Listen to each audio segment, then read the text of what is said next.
Case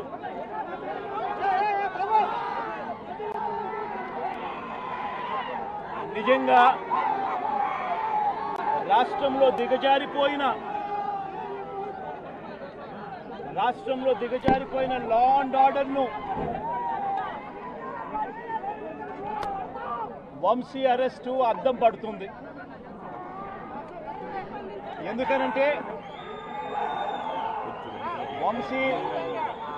వంశీను arrest చేసిన తీరు ఒకసారి గమనించినట్టయితే అతి దారుణమైన law and order break down కనిపిస్తుంది.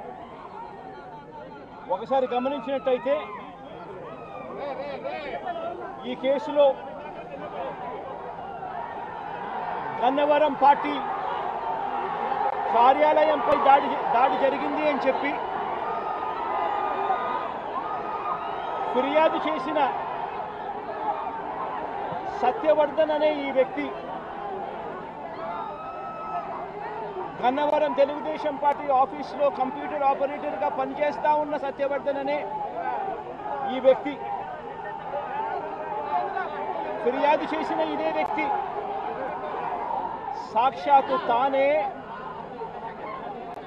జడ్జి గారి సమక్షంలో జడ్జి గారిచ్చిన సమన్లకు పోలీసుల ఆధ్వర్యంలో ఆ సమన్ను అందుకొని జడ్జి గారి దగ్గరికి వచ్చి జడ్జి గారితో తానిచ్చిన వాంగ్మూలాన్ని ఒకసారి గమనిస్తే ఆ వాంగ్మూలంలో ఆయన చెప్పిన మాటలు ఏమిటి, చివరికి ఈరోజు వంశీ మీద పెట్టిన ఫాల్స్ కేసు ఏమిటి, ఇదే సత్యకుమార్ అనే వ్యక్తి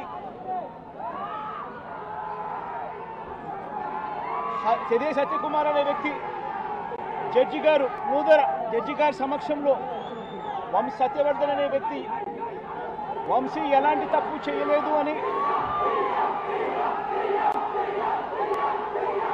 చెప్పినప్పటికీ కూడా వంశీ మీద తప్పుడు కేసులు ఈరోజు బనాయించడం జరిగింది. ఒకసారి ఈ కేసుకు సంబంధించి ఘటనలు ఒకసారి గమనించాల్సిన అవసరం ఉంది. ఫిబ్రవరి 19వ తారీఖున 2023 మంగళగిరిలో టీడీపీ హెడ్ ఆఫీసులో పట్టాభి అనే వ్యక్తి చేత వంశీ మీద భరించలేని విధంగా బూతులు తిట్టించారు చంద్రబాబు నాయుడు గారు. మంగళగిరి తెలుగుదేశం పార్టీ హెడ్ ఆఫీసులో ఫిబ్రవరి 19, 2023 పట్టాభి అనే వ్యక్తి రెచ్చగొడుతూ వంశీని తిడుతూ ఫిబ్రవరి 19వ తారీఖున తాను మాట్లాడిన మాటలు, ఫిబ్రవరి 19, 23 వాడో పిల్ల సైకో, నేనే గన్నవరం వెళ్తా,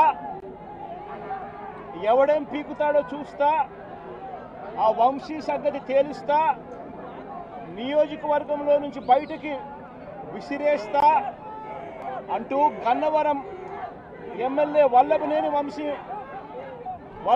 వంశీని రెచ్చగొట్టింది సాక్షాత్తు ఫిబ్రవరి 19వ తారీఖున ఇదే పట్టాభి అనే వ్యక్తి.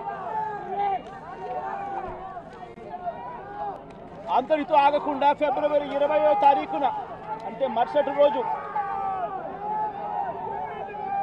చంద్రబాబు గారు పట్టాభిని నేరుగా గన్నవరంకే పంపారు. గన్నవరంకే పంపి గన్నవరంలో ఆయన అక్కడికి వెళ్ళి గన్నవరంలో మళ్ళీ ప్రెస్ మీట్ పెట్టి మళ్ళీ వంశీని మళ్ళీ తిట్టి అదే గన్నవరంలో చుట్టుపక్కల ప్రాంతాల నుంచి తాను పోగేసిన మనుషులను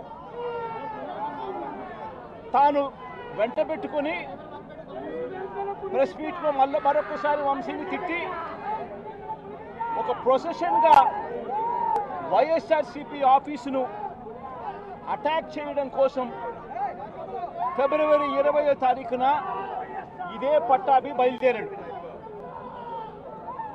బయలుదేరిన ఈ ఘటనలో ఇదే పట్టాభి ఫిబ్రవరి 20వ తారీఖున వైసీపీ ఆఫీసుకు తన మనుషులతో ప్రొసెషన్గా తాను అక్కడికి వెళ్ళి ఆ రోజు పార్టీ బయట ఉన్న ఒక దళిత సర్పంచ్ సీనయ్య అనే వ్యక్తిని కూడా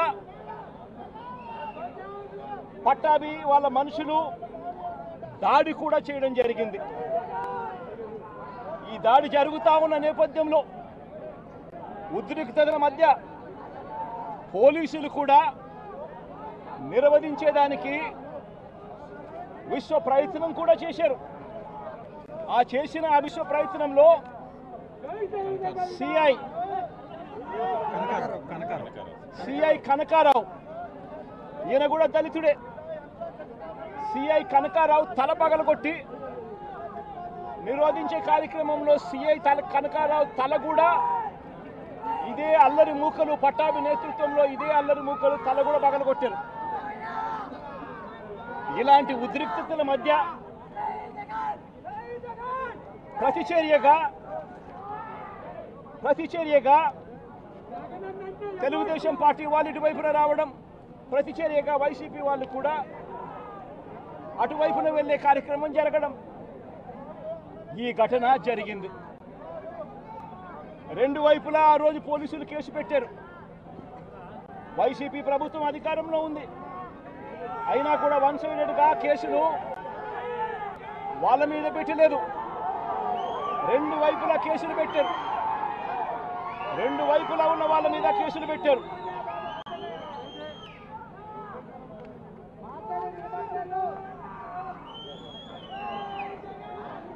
తర్వాత గన్నవరం ఘటనకు సంబంధించి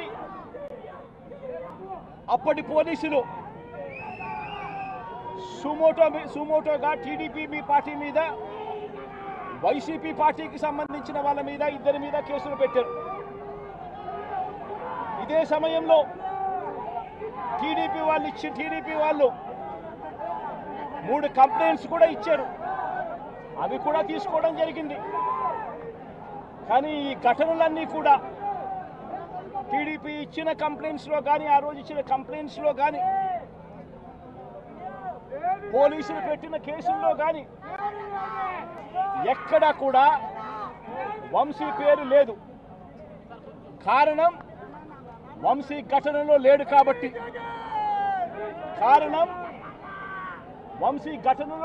కాబట్టి, ఘటనా స్థలంలో తాను లేడు కాబట్టి వంశీ పేరు ఎక్కడ ఎవరు కూడా చెప్పలేదు. తెలుగుదేశం పార్టీ ఇచ్చిన కంప్లైంట్స్లో కానీ, పోలీసులు పెట్టిన కేసుల్లో కానీ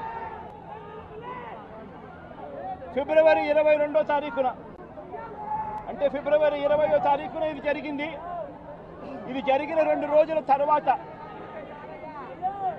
గన్నవరం టీడీపీ ఆఫీస్ ఆపరేటర్గా, డేటా ఎంట్రీ ఆపరేటర్గా పనిచేస్తా ఉన్న సత్యవర్ధన్ అనే ఈ దళిత యువకుడిని మంగళగిరిలోని టీడీపీ ఆఫీసుకు చంద్రబాబు నాయుడు గారు మనుషులను పిలిపించుకొని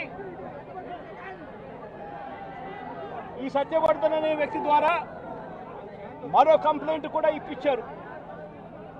తెల్లటి కాగితం మీద ఆయనతో సంతకం తీసుకొని మరో